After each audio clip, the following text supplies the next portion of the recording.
ঘুম ঘুম চোখ শিওরে তুমি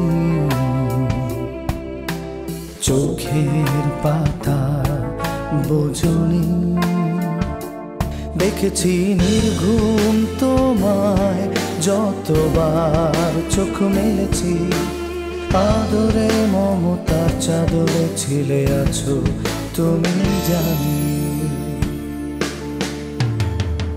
শত সন্তানের জন্ম দিয়েছ তুমি পারো জননী সহস্র সন্তান যোগ্য সম্মান দিতে পারবে না জানি জননী তবু মমতায় নিঃস্বার্থ আলিঙ্গনে নিয়েছ জানি তুমি তাই মাগো সৃষ্টির সেরা আমার জননী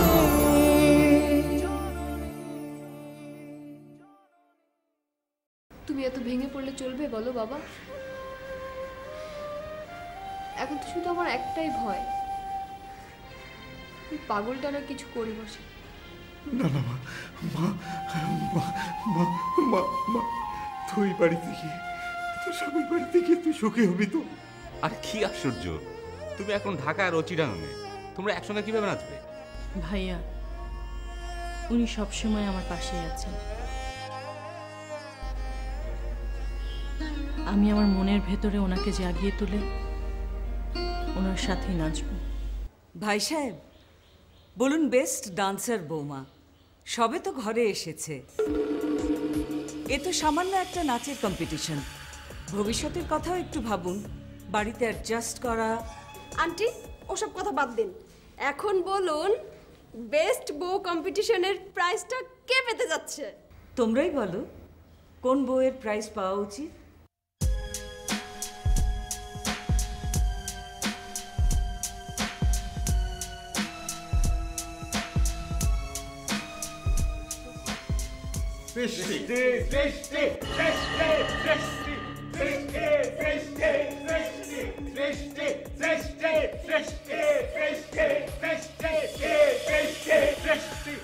আমি খুব কনফিডেন্টলি বলতে পারি যে এই আংটিটার দাম কত সেটা আমার মেয়ে রিনা ছাড়া আর কেউ বলতে পারবে না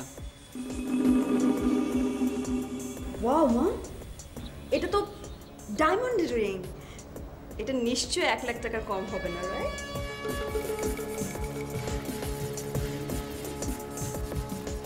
না মরিয়ম পুরস্কারটা তুমিই দিয়ে দাও নাহলে ভাই সাহেবকে বলো উনি দিয়ে দেবেন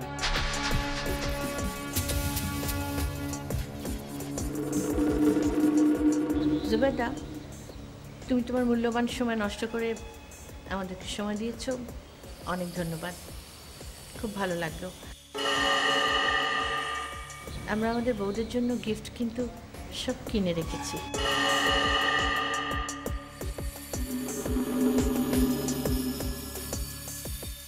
আম্মু আপনি কিন্তু আমার মামকে অপমান করছেন রিনা এই কথাটা কিন্তু আমাদেরই বলার কথা তোমার মাকে আমি অনেকবার না করেছি কোনো রকম দামি গিফট আমার বাড়িতে আনতে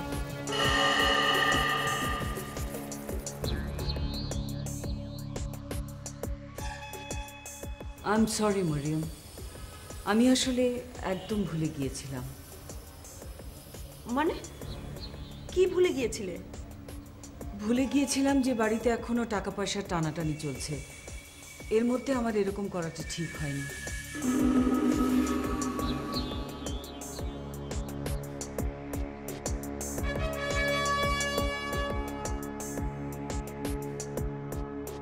এনিওয়ে আমি আমার মেয়েকে তো গিফট দিতেই পারি তাই না মেয়ে যখন তোমার বাড়িতে যাবে যত খুশি দিও জুবাইদা আমি তোমাকে শেষবারের মতো রিকোয়েস্ট করছি আমার বাড়িতে এসে আমার ছেলে মেয়েদের সামনে আমাকে অপমান করার চেষ্টা করো না অপমান আমি তোমাকে অপমান করেছি নাকি তুমি আমাকে সমানে অপমান করে চলছো আমার উপর কিসের এত রাগ তোমার আল্লাহই জানে আমি আসি গুড নাইট মা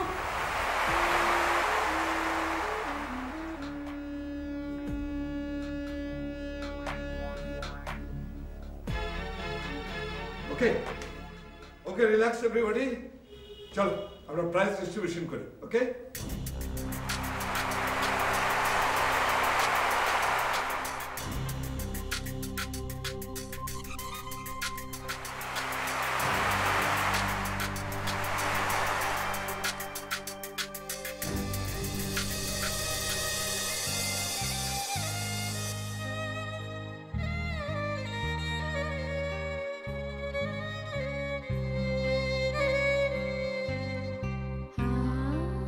বাড়িতে কত আনন্দ হইচই হচ্ছে, বেস্ট বউ, বেস্ট মন, বেস্ট হাজবেন্ড, সব কিছু কম্পিটিশন হচ্ছে।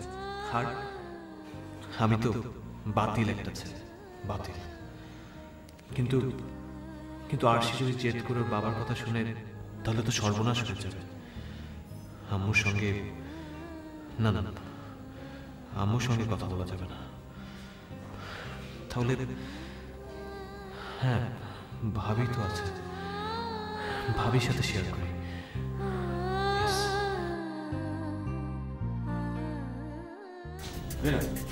তুমি আবার এখানে কেন এসেছো? যাও ওখানে যাও, না হলে তুমি এখানে আসার অপরাধে আমাকে এক গাদা কথা শুনতে হবে। আমি কিছু বললেই তো এবারে দোষ হয়ে যায়। আমি একটা জিনিস বুঝতে পারি না, আমার মাম যখন কারোর জন্য কোনো গিফট নিয়ে আসে, আমার জন্য কোনো জিনিস নিয়ে আসে, কেন তোমাদের বাড়ি কেউ রিসিভ করতে পারে না? বলো প্রবলেমটা কোথায়? আজ মাম একটা আংটি এনেছে, সেটাকে আমার জন্য এনেছে। যে উইন করবে তাকে গিফট করবে। মামের দোষটা কোথায় তাতে? তুমি বলো। শাকির, যার যেরকম স্ট্যাটাস সে তো সেরকম জিনিসই গিফট করবে না? মামের তো 1 লাখ টাকা দিয়ে গিফট কেনার ক্ষমতাও আছে, এটা তো সবাই জানে। এতে তো মামের কোনো দোষ নেই। মাম যদি তোমার জন্য কিছু করতে যায়, তোমার প্রেস্টিজে লাগে। আমি বুঝতে পারি না তোমাদের প্রবলেমটা কি। আর যেদিন থেকে ওই সৃষ্টি এ বাড়িতে এসেছে, আম্মু যেন সোনার হরিণ পেয়ে গেছেন। এই যে আমরা দুজন মিলে ডান্স করলাম, সেটা কারো ভালো লাগলো না। ডান্স কম্পিটিশনে কে জিতলো? ওই সৃষ্টি। ও কি নাচতে পারে বলো? আমি গুরুজির কাছে 14 বছর ডান্স শিখেছি। 14 বছর, বুঝতে পেরেছো তুমি? হ্যাঁ আমি বুঝেছি, কিন্তু আমার কথাটা তুমি একটু শুনবে। তুমি আর কি বলবে? ওই একই কথাই তো বলবে, যে আম্মুর বিরুদ্ধে কোনো কথা বলা যাবে না।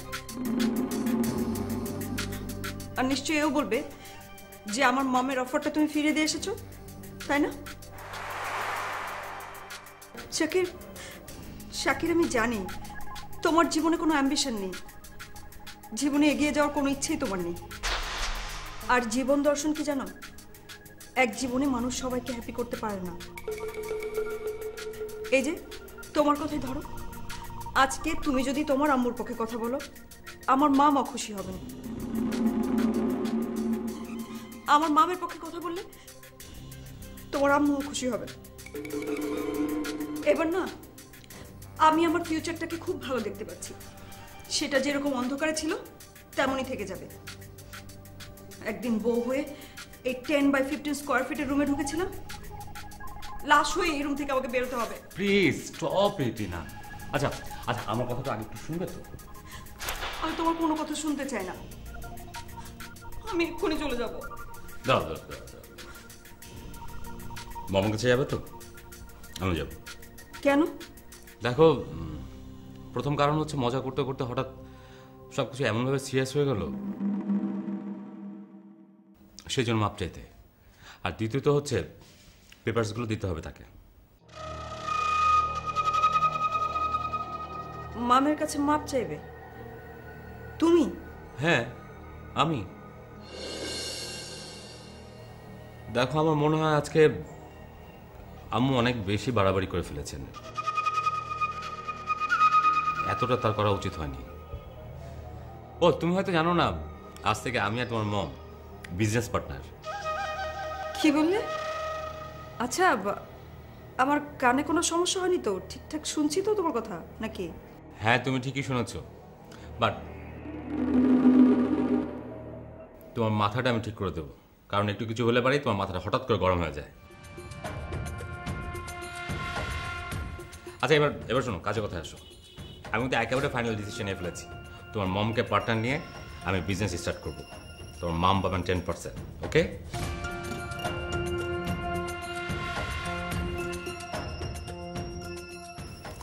আর আমি? তুমি তুমি তোমার সব, তোমার যা কিছু আছে সব তুমি শুনো, তুমি শুধু আমার আব্বু আর আম্মুকে একটু যত্ন করবে।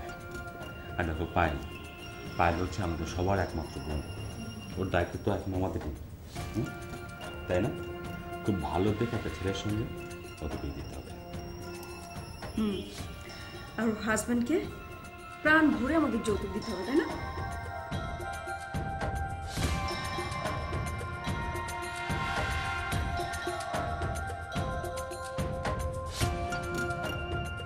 হায় রে মানুষ, এখন পর্যন্ত কন্ট্রাক্ট সাইন হলো না, তার আগেই বসে বসে লাভের টাকা ডিস্ট্রিবিউট করছে। শাকিল, এসব কিছুই আমি তোমাকে করতে দেব না। সব টাকা আমি আমার অ্যাকাউন্টে জমা করব। বড় ভাইয়া তো আম্মুর আঁচলের নিচে ঝুলে আছে, থাকুক, তারপর দেখো আমি কি করি। স্বামীর টাকা কি করে আগলে রাখতে হয় সেটা আমি সবাইকে দেখাবো।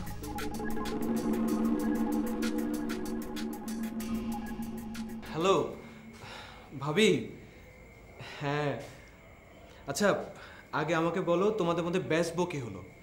তুই জানলি কি করে? ভাবি আমি ওখানে গিয়েছিলাম আর তোমাদের তিনজনকে অনেক সুন্দর লাগছিল। আমার তুই বাড়িতে এসেছিলি আর কাউকে কিছু না বলে চলে গেলি, এসবের মানে কি? ভাবি তুমি তো সব কিছুই জানো। এনিওয়েজ ভাবি, আসলে আমি তোমাকে ফোন করেছিলাম একটা জরুরি কথা বলার জন্য। শুনবি না সেরা বউ কে হলো? ভাবি আমার তিনজন ভাবি কিন্তু বেস্ট বউ। রিনা ভাবি একটু অ্যারোগেন্ট, কিন্তু মানুষটা খারাপ না। মেজো ভাই কিছু বলে না তো, তাই। আমান, আমরা তোকে খুব মিস করি, খুব।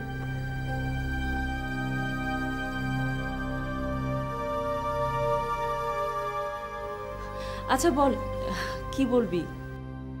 ভাবি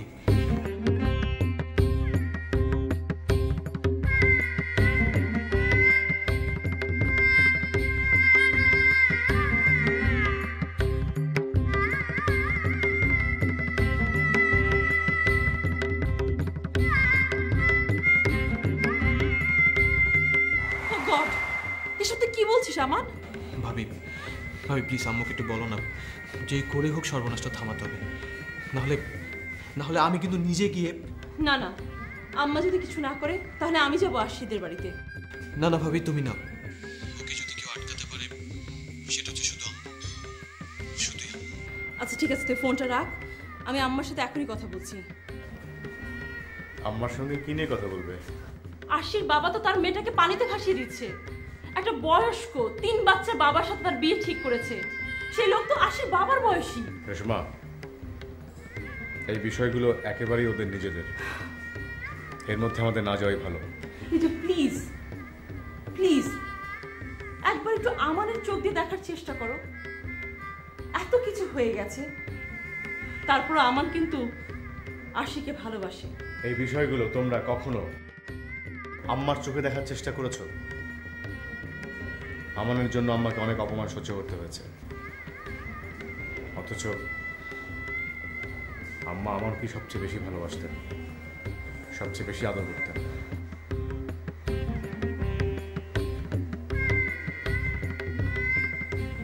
আমার খুব স্পষ্টই মনে আছে, আমার একবার ফুটবল খেলে বাড়িতে ফিরল। আমার আমি বুঝি না, তুই কি মাঠে ফুটবল খেলতে যাস নাকি মারামারি করতে যাস? হ্যাঁ ফুটবলই তো খেলতে গিয়েছিলাম। এগুলো কি? এই রিজু দেখ দেখ কতটা রক্ত, পায়ে দেখ কি অবস্থা, কতটা রক্ত পড়ছে। এই শিরে ছেলেটাকে নিয়ে যে আমি কি করি বুঝতে পারছি না। এখানে দে। কাল থেকে তো খেলা টেলা একদম বন্ধ।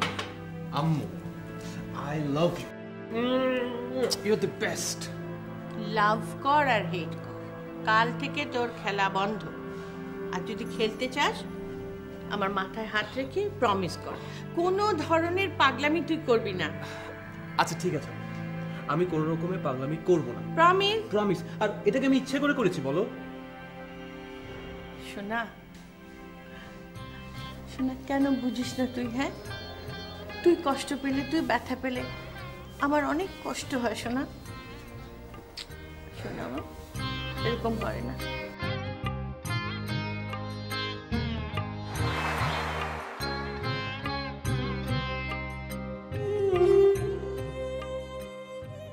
এত এত ভালোবাসা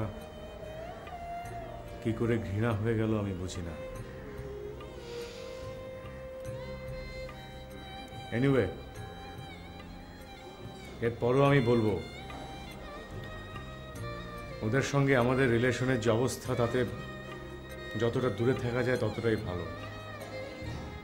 আমরা সবাই ওদেরকে বোঝানোর চেষ্টা করেছি, চেষ্টা তো কমতি ছিল না। আমাদের কথা ওরা কেউ কি শুনেছে?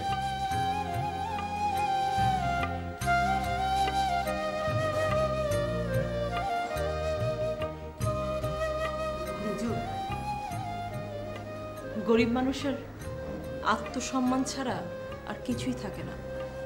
আর সেখানটা যখন আঘাত লাগে তখন সেটা তারা ভুলতে পারে না। তারপর আমি বলবো আরেকবার চেষ্টা করা উচিত। আরশি তো ভালো মেয়ে, আমি হলে তো ওকে এই বাড়ির বউ করে নিয়ে আসতাম।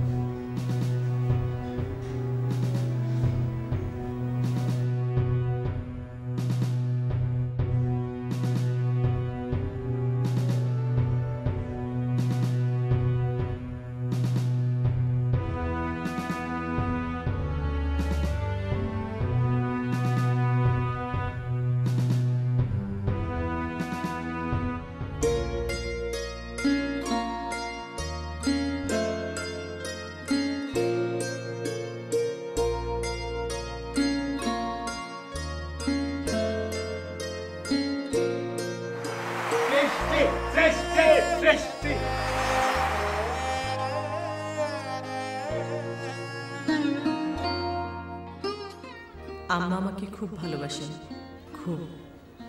কিন্তু সাগর, যাই হোক, ওকে তো একবার বলা উচিত যে তার বউ বাড়ির সেরা বউ হয়েছে, না হলে হয়তো রাগ করবে।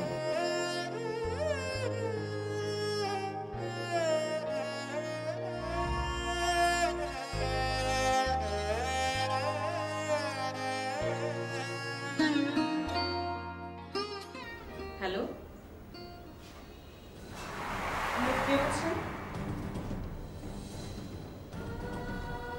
কি হয়েছে আপনার? আপনার কি শরীর খারাপ? Hello hello hello hello,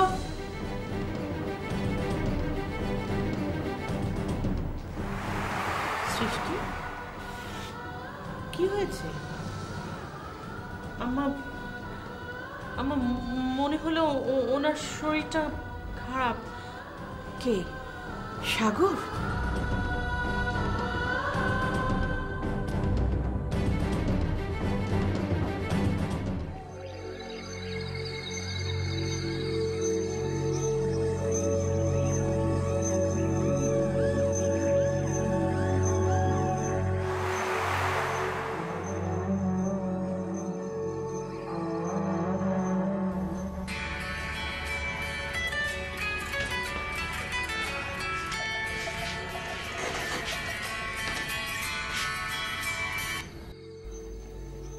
hello, হ্যাঁ, তুই ঠিক মতো বাড়িতে পৌঁছতে পেরেছিস?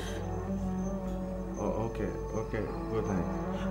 শোন শোন, ফোনটা সুইচ অফ করে ঘুমিয়ে পড়, নাহলে দেখা যাবে এ ফোন করবে না তো সে ফোন করবে, বলবে পার্টিটা জোশ হয়েছে, নাহলে আবার বলবে শালার সাগরের ফ্ল্যাটটা তো জোশ, অনেক ভালো হয়েছে।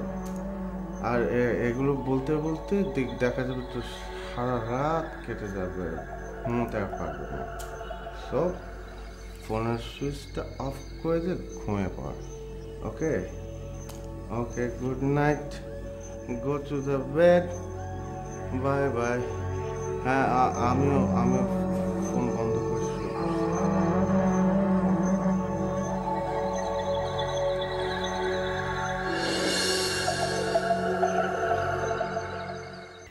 শাকিব বাবা, আমি জানি এটা শুনতে তোমার খারাপ লাগবে, কিন্তু just tell me if I am wrong.